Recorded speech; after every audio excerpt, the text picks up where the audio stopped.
Halo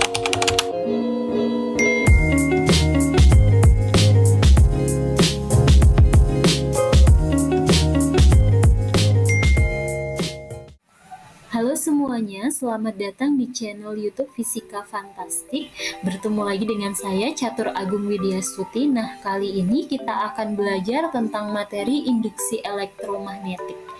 Nah, materi awal, submateri awal yang akan kita pelajari di induksi elektromagnetik adalah mengenai flux magnetik. Nah, apa sih flux magnetik itu? Flux magnetik itu bisa diartikan dengan banyaknya garis-garis medan magnet yang menembus suatu luasan. Jadi misalnya di sini saya mempunyai magnet dan didekatkan dengan kumparan, magnet ini kan mempunyai garis-garis medan magnet yang arahnya dari kutub utara ke kutub selatan. Ini adalah gambar dari garis-garis medan magnet. Nah, garis medan magnet yang menembus luasan ini itu yang disebut dengan flux magnetik. Untuk gambar lebih jelasnya, di sini saya punya suatu luasan seperti ini. Ini adalah luasannya. Di dalam luasan ini ada yang dinamakan dengan garis normal. Garis normal adalah garis yang tegak lurus dengan luasan tersebut. Nah, garis horizontal ini yang digambarkan dengan anak panah itu merupakan garis medan magnet. Jadi, garis yang menembus luasan ini itu yang dinamakan dengan flux magnetik. Flux magnetik sendiri itu bisa dirumuskan dengan psi sama dengan B dikali A cos theta, di mana psi ini adalah flux magnet dengan satuannya adalah Weber, B itu merupakan medan magnetnya dengan satuan Tesla, A adalah luas permukaan satuannya meter persegi, dan theta merupakan sudut yang dibentuk medan magnet dengan garis normal bidang. Jadi, ketika ini adalah garis medan magnetnya yang arahnya horizontal, theta itu adalah sudut yang dibentuk antara garis medan magnet dengan garis normalnya. Ini adalah tetanya. Seperti ini. Nah, bagaimana jika tetanya adalah 0? Jika theta adalah 0 atau medan magnetnya ini tegak lurus dengan bidang, maka flux magnetik bisa dirumuskan dengan flux sama dengan B dikali dengan A. Kenapa? Karena tetanya 0, maka cos theta itu sama dengan 1. Jadi flux sama dengan B dikali dengan A. Nah, untuk selanjutnya kita akan mempelajari tentang hukum Faraday. Seperti ini. Nah, Faraday ini dia menerangkan bahwa ketika ada magnet digerakkan keluar masuk kumparan itu ternyata akan menghasilkan arus dan GGL yang dinamakan dengan GGL induksi. Nah, di sini kita akan melakukan percobaan dari PET. Di sini kita punya magnet, ini kutub utara, kutub selatan. Yang kedua kita punya kumparan atau lilitan. Selanjutnya ada lampu sebagai indikator dari arus. Kemudian ada voltmeter untuk mengetahui ada tidaknya tegangan. Nah, kita akan menggerakkan magnet ini keluar masuk kumparan.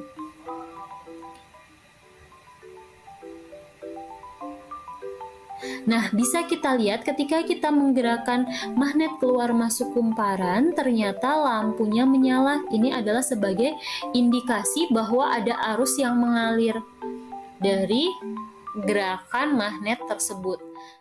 Nah, selanjutnya mengenai hukum Faraday, untuk lebih jelasnya, di sini saya mempunyai 3 buah gambar yang menggambarkan arah gerak dari magnet yang kita gerakkan pada kumparan. Yang pertama adalah ketika magnet kita gerakan masuk ke dalam kumparan, ternyata pada jarum galvanometer itu dia menyimpang ke arah kanan. Ini menunjukkan bahwa arus yang mengalir itu arahnya ke kanan. Kemudian untuk gambar yang B, ketika magnet ini diam, ternyata jarum galvanometer ini dia tidak menyimpang ke arah kanan maupun ke arah kiri. Ini menunjukkan di sini tidak ada arus yang mengalir ketika si magnet ini diam. Kemudian untuk gambar yang ketiga, itu ketika si magnet ini kita gerakan menjauhi kumparan atau keluar dari kumparan, ternyata jarum galvanometer ini dia menyimpangnya ke arah kiri. Ini menunjukkan bahwa arus listriknya itu bergerak ke arah kiri. Nah, seperti ini. Nah, ternyata dari hukum Faraday ini, dari percobaan Faraday ini, kita bisa mengambil kesimpulan bahwa induksi elektromagnetik itu adalah gejala munculnya gaya gerak listrik atau kita singkat dengan GGL, induksi pada suatu penghantar atau konduktor akibat adanya perubahan flux magnetik sehingga menimbulkan arus induksi. Jadi ketika magnet ini kita gerakan masuk atau keluar dari kumparan, itu akan terjadi GGL induksi. Nah, GGL ini karena ada GGL atau beda potensial, maka mengakibatkan adanya arus induksi. Arusnya itu bisa kita lihat dengan bergeraknya jarum galvanometer ke kanan atau ke kiri. Seperti itu. Nah, GGL induksi itu kita rumuskan dengan epsilon sama dengan negatif N dikali D flux per dt, atau epsilon sama dengan negatif N delta flux per delta T, atau delta ini nanti bisa kita jabarkan ke flux sama dengan negatif N flux 2 dikurangi flux 1 per T2 dikurangi T1, di mana epsilon itu adalah GGL induksi, satuannya adalah volt, kemudian N itu adalah banyaknya lilitan dari kumparan, flux besi, tadi udah kita pelajari ya, besi itu adalah flux magnetik, satuannya adalah Weber, T itu adalah waktu atau sekon. Nah, kenapa di sini ada negatif? Ini berdasarkan dari percobaan dari Lenz atau kita namakan dengan hukum Lenz. Hukum Lenz ini menyebutkan bahwa arus induksi yang timbul dalam kumparan menghasilkan medan magnet yang berlawanan arah dengan medan magnet yang menghasilkan arus induksi tersebut. Contohnya seperti ini bisa kita jelaskan. Nah, ketika di sini ada magnet itu kan dia mempunyai garis medan magnet yang arahnya dari utara ke selatan ya, dari utara ke selatan. Nah, ketika arah medan magnetnya ke kiri, dari magnet ini arahnya ke kiri, ternyata medan magnet induksi yang dihasilkan atau yang dialami kumparan ini arahnya berlawanan atau arahnya ke kanan. Seperti itu. Nah, ini kita bisa gunakan kaidah tangan kanan. Ketika arah medan magnetnya ke kanan, kita gunakan kaidah tangan kanan, maka arus induksinya itu arahnya ke sini. Ini ya, sudah ada ininya. Jadi arus induksinya ke bawah. Nah, arahnya ke sini, sehingga jarumnya itu nanti menyimpangnya ke arah kanan. Seperti itu. Nah, sebaliknya, kalau si magnetnya ini kita gerakan keluar, itu dengan kaidah tangan kanan juga, dia nanti medan magnetnya itu arahnya ke sana, ke kiri, sehingga arah arusnya itu ke atas seperti ini, ke sini. Nah, lewat sini, sehingga arah arusnya itu ke arah kiri dan jarum galvanometernya menyimpangnya ke arah kiri, seperti itu. Maka dari itu di rumus GGL induksi itu ada tanda negatif. Nah, selanjutnya faktor apa saja sih yang mempengaruhi besar atau kecilnya GGL induksi? Itu bisa kita lihat dari percobaan yang tadi. Di sini ketika kita menggerakkan magnet keluar masuk dari kumparan, itu tadi kan akan menghasilkan arus listrik yang ditandai dengan menyalanya lampu.